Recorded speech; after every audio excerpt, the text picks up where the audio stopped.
This is Pet Life Radio. Let's talk pets. Welcome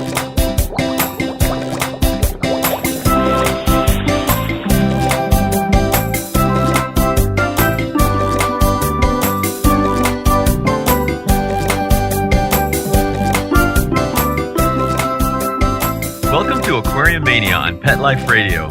I'm your host, Dr. Roy Anong, speaking to you from the University of Florida's Tropical Aquaculture Laboratory. Thanks for joining us. Cancer and old age are difficult to handle when they happen to our pets. Although most people are familiar with these issues in dogs and cats, not many aquarium hobbyists have the same level of understanding for their fish. Our guest today is Dr. Todd Cecil, owner and operator of Western Aquatic Animal Veterinary Service and primary exotic animal veterinarian at Pet Emergency and Specialty Center based in San Diego. Dr. Todd is well known for his fish medicine expertise and has been working with fish and other exotic animals for the past 17 years. Join us as Dr. Todd teaches us all we need to know about cancer and old age in pet fish. We'll be right back after these messages.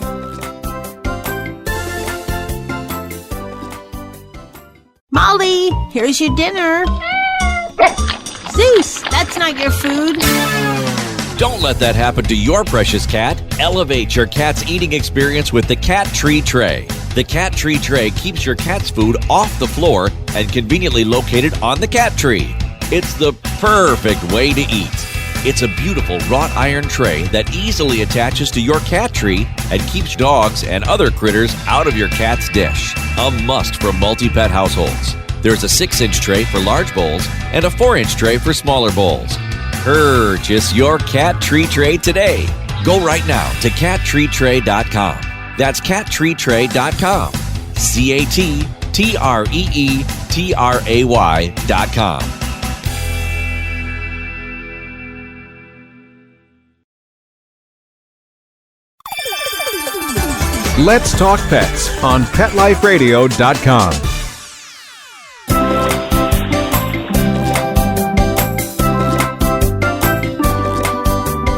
We're back. My guest today is Dr. Todd Cecil, owner and operator of Western Aquatic Animal Veterinary Service and primary exotic animal veterinarian at Pet Emergency and Specialty Center based in San Diego. Dr. Todd, thanks for joining us today. You're welcome. Well, I've known you for a number of years, and I know you've done so much work with a lot of exotics, especially I'm familiar with your fish work, and I'm really excited to kind of talk with you about this topic. But before we get into kind of the sadder discussion about cancer and old age in fish, I wanted to get a little bit of information, and I usually ask this question, kind of get your a little bit of background on you. What was your very first fish and or your very first tank setup? Yeah, I was a late bloomer of becoming a fish head. My first tank occurred when I was a zookeeper at the San Francisco Zoo, and I was charged with taking care of a small fish pond, a koi pond that had some goldfish, because no one else wanted to take care of it. And I kind of learned by baptism, and it was a great thing because I was seeing it, 5 days a week, walking past it 8 hours a day. So I really got to see the changes, daily and weekly that occurred in this pond, and how all the fish interacted. And that's how I first started with my interest in fish. So before we go back to the zookeeper work that you did, how many aquariums and tanks have you had over the years, and what kind of fish are you kind of interested or do you normally keep? I've, at various times, probably had 40 different setups, and that ranges from the freshwater guppy molly tank, that one of those we still have is my kids' tank, to saltwater aquariums. I've had ponds at 2 of the different houses I've lived at, and one now, and reef tanks, invertebrates, pretty much everything. I guess the only thing I really haven't gotten into yet is the the whole cichlid breeding system, but everything else I've dabbled in here and there. So which of those was your favorite, or can you name a favorite? Well, I sure like the saltwater tanks just because the beautification of the setup. You can sit there and watch it. It's very soothing. The bright colors. You can watch the flow of the pumps and almost get a wave sense. It's a great thing I have in my office, and I really love it. Every day I get to see it. So you were a zookeeper, you mentioned, in San Francisco before you went to vet school. Can you tell us a little bit about that? And you mentioned a little bit about the fish. How did that kind of set you up for deciding to go to vet school? Well, I started out in San Francisco as a zookeeper, and I was there for about 6 years. And I really was in a position where I took care of a lot of everything, and starting from fish all the way up to primates and gorillas, and working with the nursery and large carnivores. But I always had noticed that the fish pond that we had koi in, and even some of the fish tanks that we had on exhibit, went largely untaken care of. And they were fed every day, they were cleaned sporadically, and probably not at the best advantage. And I kind of walked in at a time where I stepped into that position. I learned a lot real fast, and a lot of mistakes made and lessons learned. But as I worked with these fish and I got to like them more and more, I kind of got a feeling that no one else was doing it, and I really wanted to learn more about the medicine aspect of fish medicine. And I think that's what spurred me as a veterinary student to really go towards more of the pet fish industry and aquaculture. So I know you did some training after vet school in fish and aquatic medicine. Can you tell us a little bit about that? Yeah, my first stint in a curriculum was Aquamed. That time it was offered out of Mississippi State and Louisiana State University and Texas A&M. And that really, solidified my foundation of background knowledge. A lot of that was, previous to that, was self-taught. A few courses in the wildlife and fisheries department at UC Davis, but that was my first really good introduction to medicine. And I also got to meet a lot of people in the industry, which I formed some really initial contacts. And one of those was I met some of the professors from Mississippi State University in the aquaculture department, and that led to a one-year postdoc fellowship after I had finished a 2-year internship in exotic medicine. And that postdoc was working predominantly with catfish in the aquaculture industry in the state of Mississippi. And that was, high intensity, high workload, outdoors, indoors, lab, catching fish, just the full gamut of individual medicine and epidemiology on herd medicine. And I just was really thankful. That really set me off that I really wanted to do fish probably for the rest of my career if I'm lucky. You do a lot of other medicine with a lot of other animals. What sort of group of animals do you see currently?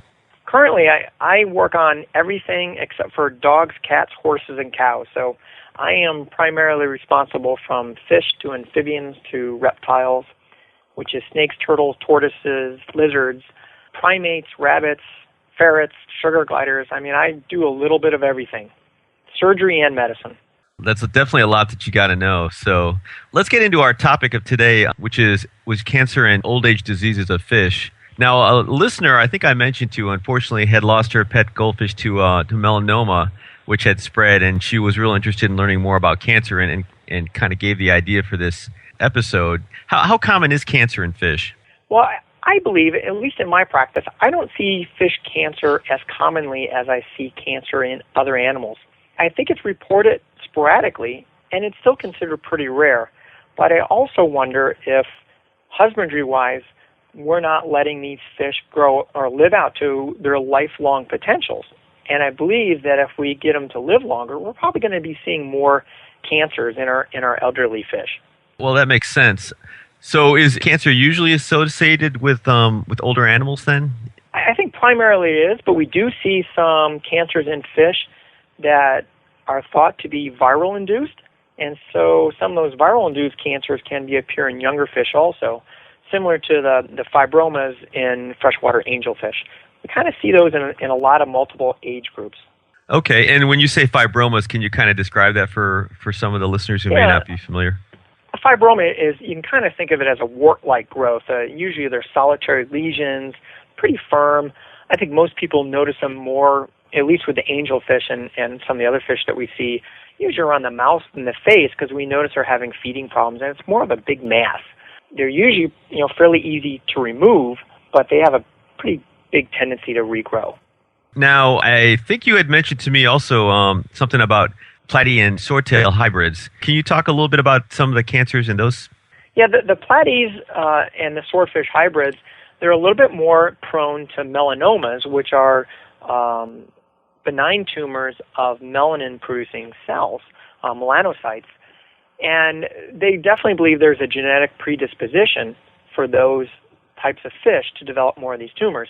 We would expect to see more melanomas, which are usually black tumors, from fish that have more black pigmentation. So we do see with some of the black moors, more likely to see melanomas also.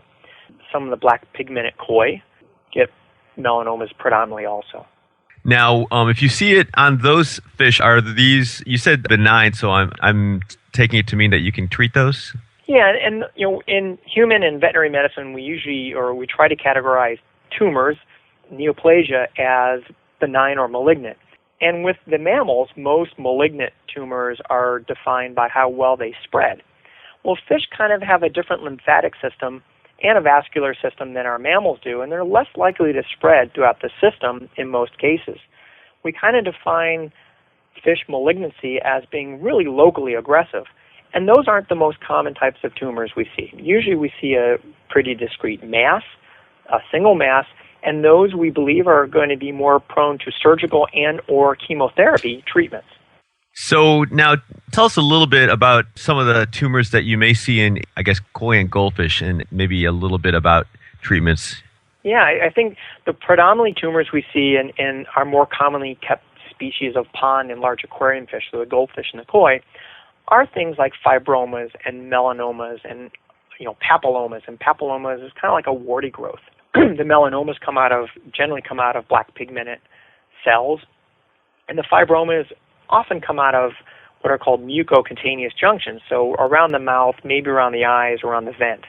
And since they're really discrete masses and most of these are benign, we can try to take these off surgically, but I think chemotherapy is a possibility on a lot of these fish too.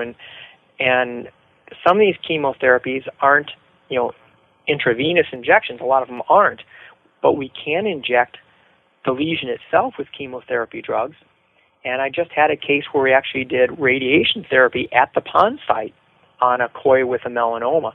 And it responded wonderfully to this type of treatment. So how did you do that at the pond? How do you do radiation at a pond? Yeah, this type of radiation therapy is with a metal that naturally gives out radiation. It's called strontium. And I had a veterinary oncologist come out with me to the pond site. And this was after we took a biopsy and diagnosed this disease. And the first thing we did is we put our fish under anesthesia, and we can do that by immersing them in some of their own water from their own pond that has a dissolvable chemical called MS-222. And once they get to what's called a surgical plane of anesthesia where they're really not feeling anything, the first thing we did is we took a scalpel blade and we took off as much of the tumor as we can. And this was, a good penny-sized raised lesion. And then the oncologist has this metal probe, and they have a little guard that they hold it with, and it's measured to where we hold it directly over that lesion for a fixed period of time. And that fixed period of time is determined on how deep we want it to go and how wide the tumor is. This particular fish has 3 different treatments all at the same time, so we did for 30 seconds. So basically he held it over an area for 30 seconds. We actually put this fish back in the anesthesia. When he was out again, we treated a slightly different area, so a little bit further away for another 30 seconds. And we did this 3 times. And remarkably, we biopsied this lesion about 60 days later, and at that point, it was free of cancer cells. So it was non-painful to the fish. And we did give him pain meds prior to doing all this because we were going to scrape it also. But the fish did phenomenally well, and I think it gives us another mode of treating some of these cancers that we normally wouldn't think of in a fish. Wow, that's pretty interesting. So the strontium will affect the cancer cells and not the other cells. Correct. And since the cancer cells are growing at a faster rate than normal cells, and that's kind of the definition of cancer, is an uncontrolled growth, they're picking up, they're absorbing more of this low-dose radiation faster than the normal cells. So hopefully they're dying faster. And that gives the healthy cells a chance to grow into the lesion and almost reconquer the space where the cancer cells were. How old was the fish? This fish was estimated, it was a rescue from this client, estimated to be 20 to 25 years old. Wow, okay. So pretty old. I think that's older than you and me. So yeah, well, not me. Maybe you. So now, how about squamous cell carcinomas? I know people are probably familiar with that. People probably know people that have gotten that. Can fish get that? Fish can get that, and we do see in our koi also. It's a little bit more of an aggressive tumor. They believe it does manifest maybe progressively from papillomas to a squamous cell carcinoma. But the same, I think they can be surgically removed. I think radiation following up on it can treat these since they are low likely to spread real fast. I think the key with any cancer, whether it's a person or a dog or a fish, is diagnosing it at a fairly early state so we can treat it more aggressively quicker. Now, fish can get them, we mentioned a lot of kind of skin or external type cancers. Now, they can get them internally too, right? Correct. And those are the ones that are much more difficult to diagnose because they're not as visible to us. Some of the things that owners might know are a lump, or the fish is not swimming as evenly as before, or even just more lethargic. But still being lethargic is just a sign of being sick, not necessarily a cancer. But kidney tumors and ovarian or testicular tumors are fairly common in some of our goldfish and our koi, and we see it, relatively frequently. So in addition, I guess the main thing that the owners would see is just that you said they're being lethargic. Would there be any other things maybe that? Yeah, sometimes they'll see a swelling on the side of the body. Okay. So one side as pronounced to the other. And that's often an indication of a mass somewhere inside the body, but that mass still could be something less aggressive, like an abscess or just an enlarged organ. Doesn't necessarily mean cancer. Now, with the kidney tumors, can you treat those, or how do you how would you handle a kidney tumor? Yeah, their tumors are different than ours. Their kidneys are. They don't move around like ours do. So getting access to their kidneys is a little bit more tricky. And actually, I have done a couple surgeries, I think, at least 2 or 3 on kidney tumors, but it's a major ordeal. It's abdominal surgery, just like a person would be doing, but fish's bodies are pretty compact, and there's a lot of things in the way that you need to move out of the side, intestines and the swim bladder. But if you can get to that kidney, there's a chance you can get behind it and tie off the blood supply using some direct pressure and cautery, and then removing one kidney. And hopefully they have enough kidney function on the other side, and the tumor has not affected it to where that can be removed. The great thing about fish, too, is they're fairly resilient. And, surgical modalities are not the only option. We also have the option of freezing off tumors, so what's called cryosurgery. And then laser surgery is a great thing that's lessen the amount of bleeding in a lot of our surgical patients. And just like using this in humans and dogs and cats, these modalities can be used in fish also. Well, that's really incredible, and I think a lot of folks are probably not familiar with all the things that you and your colleagues as well are doing with some of the techniques being used in other animals. I'm thinking we have a lot more to talk about, but I'd like to take a short break, and we'll continue our discussion with Dr. Todd Cecil after these messages from our sponsors.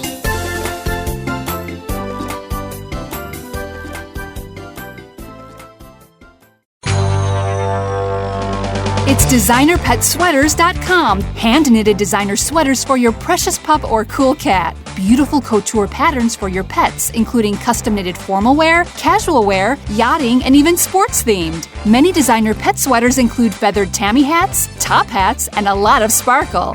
Each sweater includes leg loops, front paw sleeves, and leash opening. Visit DesignerPetSweaters.com to order your 4-legged fashions today. Your pets will stay warm for the winter and be runway ready. Large or small, we fit them all. DesignerPetSweaters.com. Let's talk pets. Let's talk pets On Pet Life Radio. Pet Life Radio. PetLifeRadio.com.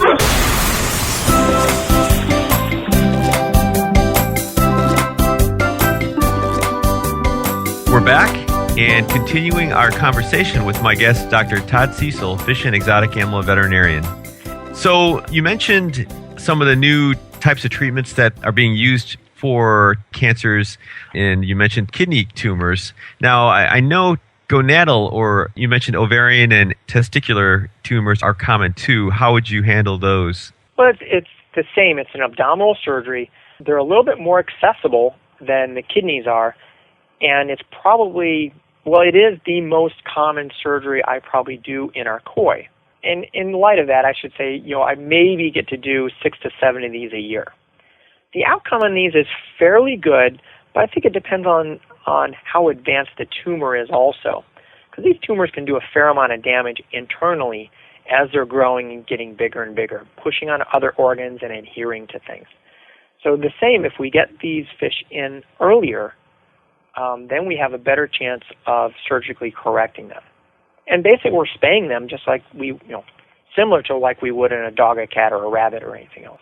Now, since you have to open them up and you have to put the fish back in the water, how do you keep water from kind of getting back into their bodies? Right. We tend to close the abdominal incision in multiple layers, where we're going to put the muscle together and try to create as much of a water seal as possible. And then we'll close up their skin and we'll try to put a protective waterproof layer like a tissue glue over that. And then we'll put them back in their water environment. And most of these fish do really well. But I think in addition to that is if there's water getting into the wound, there's more chance of it getting infected. We are putting these fish on some prophylactic antibiotics after surgery also to try to protect that. And then we also, cheat a little bit and try to prevent water from rushing into these basic salty animals by salting the ponds a little bit with the koi and the goldfish to try to prevent as much edema into that site as possible. Okay. Now, you gave us a lot of information, and I really appreciate it on cancer. Let's talk a little bit about old age in fish. How old can some of these fish get? Well, I think that anecdotally, there's been some reports on koi potentially getting out to 100 years, and some of the sturgeon and the paddlefish, which are very primitive type of fish, can live exquisitely long. I believe there's a Queensland Angels or a Queensland grouper at the Shed Aquarium in Chicago that I believe is an original animal from when it opened in the 1930s. So some of these fish can be incredibly, incredibly long-lived. Some of the common things that we see, betta fish, if you get out 3 to 4 years, that's probably their life expectancy. But other commonly, kept fish like Oscars, 20 to 25 is not unheard of. Clownfish, 10 to 15 years. Angelfish, 15 years. So the koi, should probably be living into their 40s, as should goldfish. There's a lot of genetics involved with that too, and maybe some of our breeders aren't breeding for longevity. But I think if we provide the proper environment, we can see the life expectancy of these fish extended drastically. Well, that's definitely a really long time for some of these. So what would someone look for in an aging fish? What would, a hobbyist consider? Some of these hobbyists may be getting fish that they don't really know how old they were when they got them. Right. It's really a hard question to know if they're aging or sick. But I think some of the things we look for is they might be slowing down as much. They're not swimming with as much vigor as they were. Sometimes they're hiding more and they're being more reclusive. Sometimes the color on their skin is going to pale a little bit. They're just losing, mental faculties. You can't see a fish stumble like they're getting arthritis, but sometimes watching how they move might give a little bit of a clue too. And that's, a tricky thing. You really need to watch your fish every day to see how things are going. So aging in fish, is it real similar to aging in people and other animals? What kind of diseases or what sort of things would people be looking for? What specific diseases do you think might be related to a fish that we know is old? Right. I think the more common, what we consider age-related diseases are probably, induced by a couple different categories. Nutritional deficiencies are probably a big thing. I believe we just don't know, what does, a freshwater angelfish need every day of his life for 15 years. And, what we're providing them isn't the same as the environment, and the water that we're providing them isn't the same as their natural environment. So deficiencies in a lot of vitamins, A and, calcium deficiencies, all these things can act up over time. Iodine deficiencies, they can get goiter. Sometimes over-supplementation is a problem. Fatty foods on fish, they're not getting nearly as much exercise as they would in the wild. They can get fatty liver disease, and those can slow them down also. They're probably more prone to infectious diseases, things like fish tuberculosis, so mycobacteriosis can build up over time. They're more susceptible to opportunistic problems. There are streptococcuses in our water column and vibrios, and as they get older, their immune system probably wanes, and they're more susceptible to those infections. They tend to get more reproductive problems, egg binding and stasis, and then probably the most observable problems is skeletal deformities. We'll often see some curvatures of the spine as they get older. We think that there might be potential vitamin C, scurvy-like signs, but I think they can probably get spondyloses and collapsing discs also as they age. In terms of some of the fish and cases that you've had, have you had any, really old fish, and have you had to, kind of come up with some solutions to try to maybe look at solving some maybe more tricky problems like some of the ones you mentioned? Right, and we do see some elderly fish, and it surely is tricky trying to, prove, are they slowing down because they're old, or are they slowing down because they're sick for another reason? And, diagnostics, taking x-rays sometimes, and often we'll see spiny changes, whether they're collapsing disc space or, even fractures on some of these fish. And then the key is how do you treat them? One of the things that's becoming a little bit more popular with the hobbyists also, and probably veterinary medicine, is the use of gel foods. And this is basically a gelatinized food that we can actually add medicines to. And I've started using some glucosamine and chondroitin in some of these fish that I see they have curvatures of the spine, just to see if we can reduce inflammation. Anti-inflammatories on these fish, and we can put some of those in their food also to see if they can absorb it, and we're just trying to increase their quality of life. We haven't done any pharmacodynamics to see if they're absorbing these medicines and what rates, but just anecdotally from talking to clients, they think they're maybe, after a month of treatment, they're moving around a little bit better. And at least that gives us some hope to continue some of these medicines, and hopefully we're extending their life by treating them this way. Now, with your clients, do you have any kind of specific regimens or discussions with them on, just general management or maybe potentially with, older fish or just their fish in general, things that they can try to do to maybe prevent some of the diseases that may otherwise be, popping up? Right. Yeah. I mean, I think, the primary thing with any kind of aquarium pond setup is water quality. And just like they say, we are what we eat, they are what they eat and what they live in. And so older fish, we want to reduce stress as much as possible. And the first start is water quality. We should have barely or no detectable ammonia nitrate levels, and just as good oxygenation levels. Nutrition is a key thing too. Is I think it's important to vary their diet. We try to use foods up as fast as possible so they're not frozen for a long period of time. They're not sitting in the shelf and degrading for a long period of time also. Environmental, if with some of these older fish we think they're slowing down, that's probably not the tank you want to add a new fish to where there's going to be aggression. And the older fish can't get away as fast or can't chase them as fast, and they might hurt themselves by being, trying to get away or kind to protect themselves. How they're actually getting to food. Some of these fish are maybe having difficulty getting to the surface as much, and they can't compete as much as food. So clients need to watch for, is the fish getting thinner? Well, maybe it's getting thinner because he can't get to the food as fast as everyone else is eating it. We used to say you feed for, what a fish would eat in 5 minutes. Well, if everyone else is eating that food in 5 minutes, and there's none left for our elderly, they're not getting as much. And maybe they're not also absorbing as well as their intestinal tract, so malabsorption problems. So we might have to extend our feeding times. We might have to separate during feeding times or provide a modality to where our older fish are able to get to the food a little bit better. So in all the cases that you've had over the long period of time that you've been working, what's one of your favorite cases? Well, one of my favorite cases, we definitely had a goldfish come in that had some just phenomenal curvature of its spine on x-rays. And you could see when she was swimming, she was having a hard time moving her tail, and therefore she couldn't get up some speed. And we did put her on some long-term, gel food. She took to it well, which helped us a lot.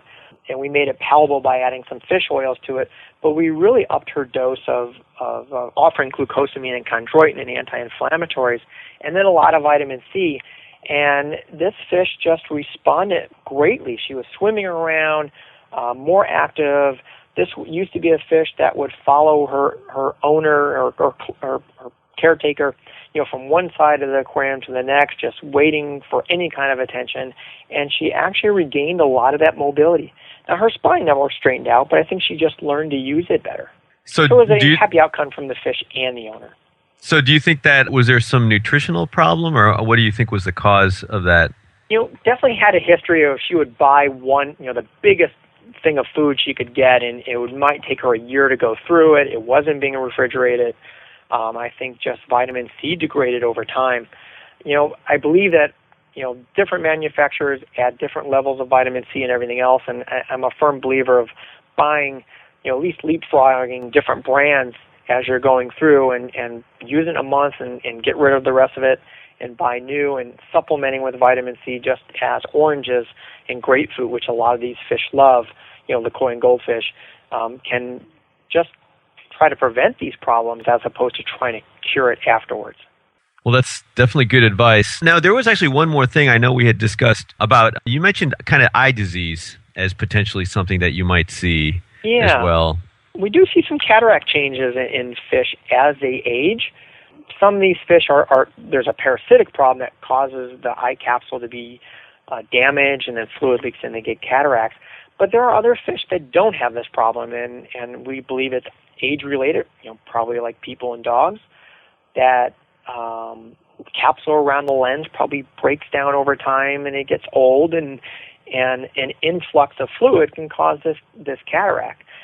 I did have the opportunity once to take a fish to cataract surgery. I did not do it myself. I just provided the anesthesia, and they put this probe inside the eye, and they sucked everything out, and they left the capsule.